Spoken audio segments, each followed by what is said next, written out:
அடுத்ததாக மாநில ஒருங்கிணைப்பாளர் சோழன் மு. களஞ்சியம் அவர்கள்.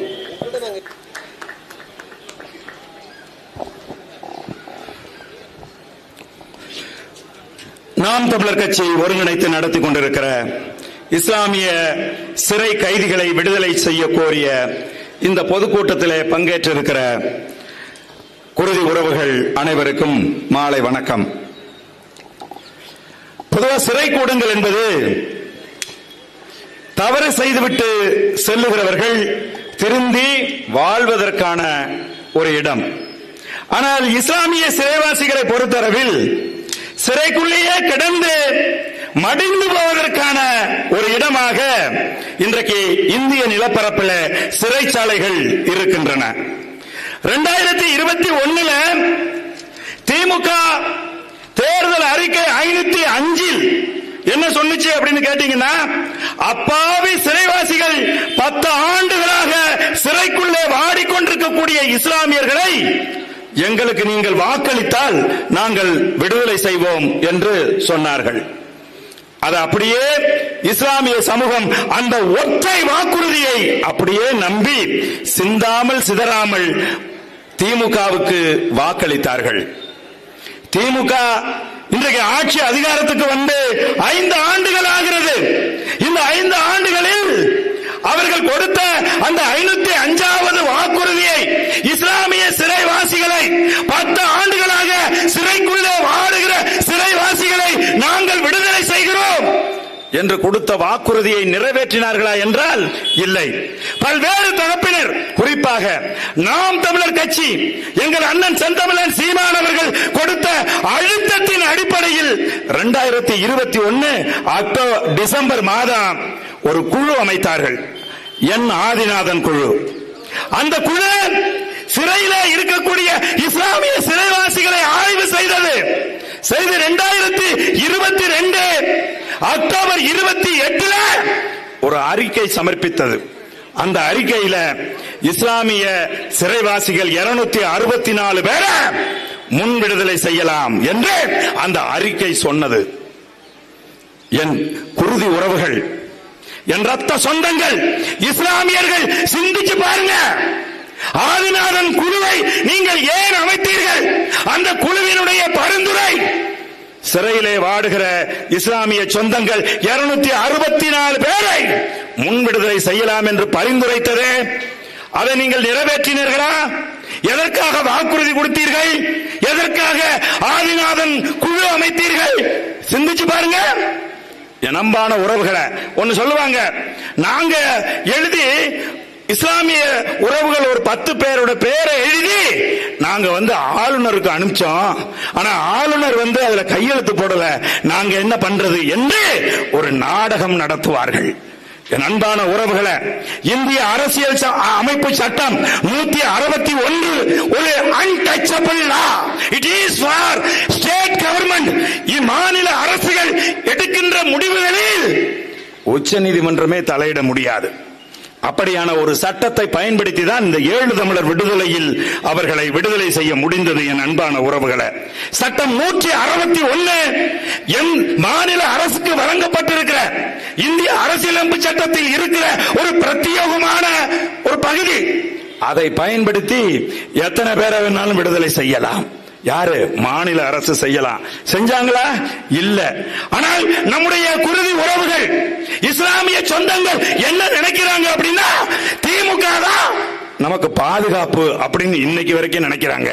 என் அன்பான உறவுகளை, திமுக ஒரு மாதம் உங்கள் பக்கம் நிக்க போறது இல்ல, நிக்காது. நீங்க நல்லா யோசிச்சு பாருங்க.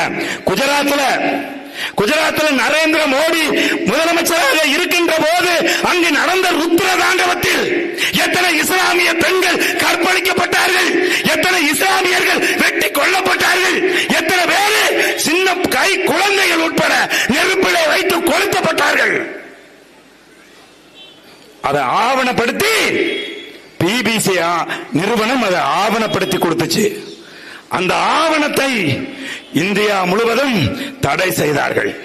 கேரள அரசு அந்த ஆவணத்தை எல்லாருக்கும் போட்டு காட்டுவதற்கு அனுமதித்தது. ஆனால் தமிழ்நாடு அரசு எந்த தமிழ்நாடு அரசு? நாங்கள் தான் இஸ்லாமியர்களுக்கு பாதுகாப்பு என்று சொல்லுகின்ற தமிழ்நாடு அரசு, திமுக அரசு, முத்துவேல் கருணாநிதியின் மகன் மு.க. ஸ்டாலினுடைய அரசு அதை தடை செய்தது. ஏன் இங்க இருக்கக்கூடிய இஸ்லாமிய சொந்தங்களுக்கு அது தெரியாதா? ஏன் தடை செஞ்சான்? அதை போட்டு காட்டுனா நரேந்திர மோடியின் மண்டாவளம் தண்டாவளத்தில் ஏறிவிடும். RSS சங்க பரிவார இயக்கங்கள், பிஜேபியினுடைய இஸ்லாமிய விரோத செயல் தமிழ்நாட்டுக்கு தெரிஞ்சு போயிடும் அப்படின்னு சொல்லி யார் தடுத்தது? எந்த திமுகவை நீங்கள் பாதுகாப்பு என்று சொல்லுகிறீர்களோ அந்த திமுக அதை தடுத்துச்சு. ஆனால் என் உயிர் அண்ணன் செந்தமிழன் சீமான் என்ன பண்ணாருன்னு தெரியுமா? நீங்க எங்களை கவனிக்கிறதே இல்ல. நாம் தமிழர் கட்சி இஸ்லாமியர்களுக்காக தமிழ்நாட்டில் என்னெல்லாம் செஞ்சுக்கிட்டு இருக்குங்கிறத நீங்க கவனிக்கிறதே இல்ல. ஏன் உங்க மூளையில பொது புத்தியில நமக்கு பாதுகாப்பு திமுக அப்படின்னு பதிஞ்சிருக்கு. நாம் தமிழர் கட்சி என்ன செஞ்சிச்சு தெரியுமா? அந்த ஆவண படத்தை எடுத்து அதை தமிழ் படுத்தி, அது ஆங்கிலத்தில் இருந்துச்சு, அதை தமிழ் படுத்தி இங்க அந்த ராணிப்பேட்டையில வச்சு ஒரு மிகப்பெரிய ஆயிரக்கணக்கான என் தம்பி தங்கைகளை கூப்பிட்டு அதை வெளியிட்டு கட்டளை இட்டார் எங்கள் அண்ணன். என்னது? ஒவ்வொரு கிராமத்திலையும் இந்த ஆவணப்படம் வெளியிடப்பட வேண்டும், ஒவ்வொரு கிராமத்திலையும் வெளியிடப்பட வேண்டும் சொன்னாரு. இன்னைக்கும் போய் தட்டி பாருங்க, இணையதளங்களில் மொழிபெயர்க்கப்பட்ட BBC ஆவணம் இன்றைக்கும் இணையதளங்கள்ல இருக்கு. அதே மாதிரிதான் கேரளா ஸ்டோரின்னு ஒரு படம் வந்துச்சு. இஸ்லாமிய உறவுகள் எல்லோருக்குமே தெரியும். இஸ்லாமியர்களை மிக மோசமான குற்றவாளிகளாக சித்தரித்து அவர்களோடு பழகினால் என்ன செய்வாங்க? மதம் மாற்றி உங்களை கொண்டு போய் IS கிட்ட கொண்டு போய் விட்டுருவாங்க. ஆகவே இஸ்லாமிய பெண்களிடம், இஸ்லாமிய ஆண்களிடம் யாரும் பழகக்கூடாது என்கின்ற ஒரு கருத்தை முன்வைத்து RSS சங்க பரிவார இயக்கங்கள் ஒரு படம் எடுத்தான். அந்த படத்துக்கு பேரு கேரளா ஸ்டோரி. இந்த படத்தை தமிழ்நாட்டில் ரிலீஸ் பண்ணலாமா? கேரளாவில் பினராயி விஜய் அந்த படத்தை தடை செய்தார். ஆனா தமிழ்நாட்டில் என்ன பண்ணுச்சு? தமிழ்நாடு அரசு, எந்த அரசு? இஸ்லாமியர்களுக்கு பாதுகாப்புன்னு நீங்க நினைச்சுக்கிட்டு இருக்கீங்களே, அந்த அரசு என்ன செஞ்சிச்சு தெரியுமா? அந்த அரசு நாங்கள் போலீஸ் பாதுகாப்போடு கேரளா ஸ்டோரி படத்தை நாங்க ரிலீஸ் பண்ணுவோம் அப்படின்னு சொன்னுச்சா இல்லையா? சொல்லல அப்படின்னு யாராவது ஒருத்தர் நிரூபிக்க முடியும்னா இந்த இடத்துலயே நீங்க என்ன வேணாலும் செஞ்சுக்கலாம். ஏன் இதை நான் இவ்வளவு ஆணித்தரமா சொல்றேன் அப்படின்னா, நாம் தமிழர் கட்சி என்ன செஞ்சது தெரியுமா? ஆயிரக்கணக்கான இளைஞர்களை திரட்டி கொண்டு இந்த சென்னையில, இதே கோயம்பேடுக்கு பக்கத்துல, அண்ணா ஆட்சிக்கு பக்கத்துல நாங்கள் திரையரங்குல கேரளா ஸ்டோரி படத்தை திரையிட அனுமதிக்க மாட்டோம். தமிழ்நாடு முழுவதும் திரையிட்ட அத்தனை திரையரங்கையும் அடிச்சு நொறுக்குவோம் சொல்லி நாம் தமிழர் கட்சி அறிவிச்சிச்சு. இன்னைக்கு ஆயிரக்கணக்கான என் தம்பி தங்கைகள் மேல திமுக அரசு அந்த கேரளா ஸ்டோரி படத்தை திரையிட்ட திரையரங்குகளில் உள்ளே டிக்கெட் வாங்கிட்டு போய் தகராறு பண்ணா, பிரச்சனை பண்ணா, படத்தை ஓட விடாம தூக்கிக்கிட்டு ஓட வச்சா அப்படிங்கிற ஒரே காரணத்துக்காக நாம் தமிழர் கட்சியின் குருதி உறவுகள் என் தம்பி தங்கைகள் மீது ஆயிரக்கணக்கானவர் மீது இன்னைக்கும் வழக்கு போடப்பட்டிருக்கு. திமுக என்ன செஞ்சு கிழிச்சிச்சு யோசிங்க. திமுக இஸ்லாமிய விரோத கட்சியா இல்லையா? எப்படிங்க இஸ்லாமியர்களுக்கு எதிராக எடுத்த ஒரு படத்தை நான் போலீஸ்காரனை வச்சு ரிலீஸ் பண்ணுவேன்னு சொல்றான்னா அவன் யாருக்கானவன்? அவன் தமிழ்நாட்டில் இருக்கக்கூடிய இஸ்லாமியர்களுக்கானவர்களா? யோசிச்சு பாருங்க. அன்பான உறவுகளை, எங்கள் அண்ணன் செந்தமிழன் சீமான் மட்டும்தான் இஸ்லாமியர் விடுதலையை முன்வைத்து கோயம்புத்தூர்ல இருந்து ஆரம்பிச்சோம். ஒரு 4 இடத்துல தொடர்ச்சியா 4 இடத்துல நாங்கள் பொதுக்கூட்டங்களை போட்டோம். இஸ்லாமிய விடுதலையை முன்வைத்து என்ன செஞ்சாங்க? தூத்துக்குடியில போட்ட போது போடக்கூடாதுன்னா அதை விட சொன்னாங்க பாருங்க, என்ன சொன்னாங்க? நீங்க இஸ்லாமிய விடுதலையை முன்வைத்து நீங்கள் ஒரு பாரிய அழுத்தத்தை நீங்கள் மிக கடுமையாக விமர்சிக்கிறீர்கள், மிக மோசமாக மாநில அரசை தாக்கி பேசுகிறீர்கள், அதனால அந்த விடுதலை தள்ளி போகுது, அவங்க உங்களால தான் இந்த விடுதலை செய்தோங்கிற நிலை வந்துவிடக் கூடாது என்று அவர்கள் நினைக்கிறார்கள். ஆகவே நீங்க இதோட நிறுத்திக்கீங்க அப்படின்னாங்க. நாங்களும் பொறுத்திருந்தோம். உங்களுக்கு சொன்ன பயங்கர வேதனையா இருக்கும். எங்க அப்பா பாட்ஷாபாய் அவர்கள் சிறையிலே இருக்கின்ற போது எங்களுக்கெல்லாம் அழைப்பெடுத்து பேசுவார். உடல் நடுக்க நோயிலே பாதிக்கப்பட்டு இருக்கக்கூடிய ஒருத்தனை வெளியில விட்டா என்னையா நடந்துரும், என்ன நடந்துரும் யோசிச்சு பாருங்க. இவர்களை வெளியில விடக்கூடாதுன்னு சுப்ரீம் கோர்ட்ல படித்த என் இஸ்லாமிய தம்பிகள் உறவுகள் எல்லாருக்கும் தெரியும். என்ன தெரியும்? உச்ச நீதிமன்றத்தில் இஸ்லாமிய கைதிகளை ஏன் விடுதலை செய்யக்கூடாது? 10 ஆண்டுகளுக்கு மேலாக, 25 ஆண்டுகளுக்கு மேலாக, 30 ஆண்டுகளுக்கு மேலாக சிறையிலே வாடிக்கொண்டிருக்கக்கூடிய இந்த இஸ்லாமிய சிறைவாசிகளை ஏன் விடுதலை செய்யக்கூடாது என்று இந்திய உச்ச நீதிமன்றம் கேள்வி கேட்ட போது இதே திமுக என்ன அபிடவிட் தாக்கல் செஞ்சிச்சு தெரியுமா? உங்க எல்லாருக்குமே தெரியும். இந்த அபிடவிட் என்ன தாக்கல் பண்ணா அப்படின்னு கேட்டீங்கன்னா, இவர்களை வெளியில விட்டா இந்துத்துவ தலைவர்களின் உயிருக்கு ஆபத்து அப்படின்னு அபிடவிட் தாக்கல் பண்ணா.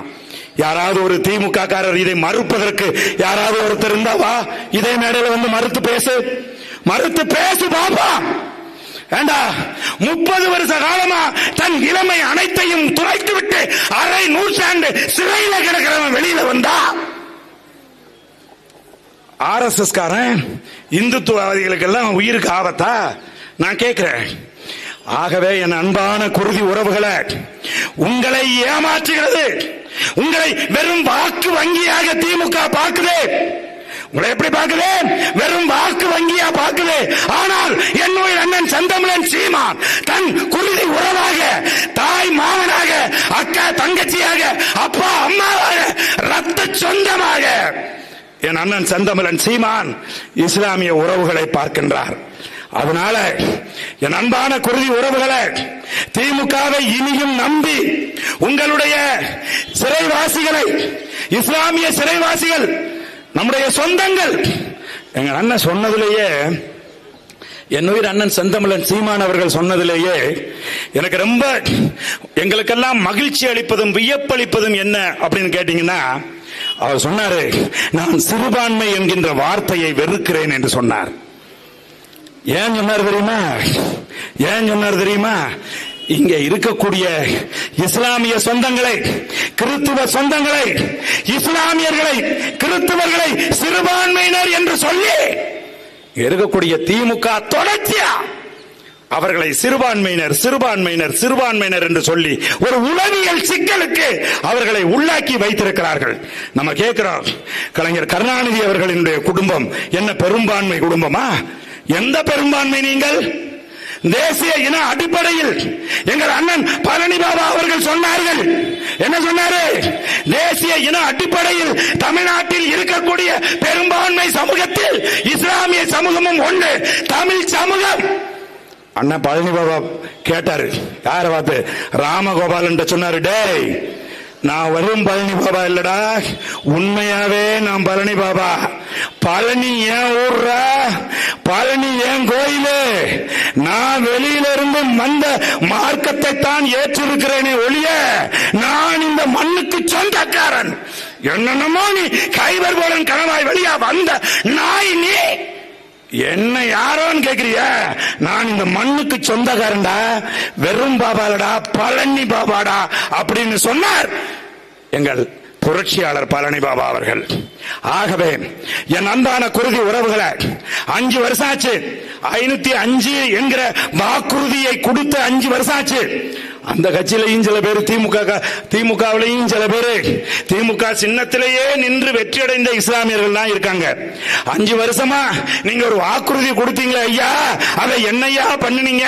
நாங்க எப்படியா தேர்தல் நேரத்தில் போய் இஸ்லாமியர்கள் முகத்துல முழிக்கிறது? இஸ்லாமியர்கள் எங்களை திருப்பி கேட்டா நாங்க என்னையா பதில் சொல்றது? 5 வருஷமா நீங்க ஒண்ணுமே செய்யலையே அப்படின்னு கேட்க வேண்டிய இஸ்லாமிய சொந்தங்கள், சட்டமன்ற உறுப்பினர்கள் ஒரு வார்த்தை கூட இதுவரைக்கும் கேட்காம இருக்காங்க. அதனால நாம் தமிழர் கட்சி இந்த கூட்டத்தை நாங்கள் இஸ்லாமியர் விடுதலையை போட்டிருக்கிறது இஸ்லாமியர்களுடைய வாக்குக்காக கிடையாது. எங்கள் அண்ணன் சொல்வது போல இஸ்லாமியர்கள் மண்டையில அவர்கள் மூளையில ஆழமாக பதிவாகி இருக்கு என்னவே திமுக தான் நமக்கு பாதுகாப்புன்னு. எத்தனை கொடுமை செய்தாலும் எத்தனை இஸ்லாமிய விரோத செயல்களை இந்த திமுக செஞ்சாலும் கொத்தா கொஞ்சம் கூட சிதையாம அப்படியே கொண்டு போய் திமுகவுக்கு தான் நம்முடைய குருதி உறவுகள் நமது ரத்த சொந்தங்கள் வாக்களிப்பார்கள்.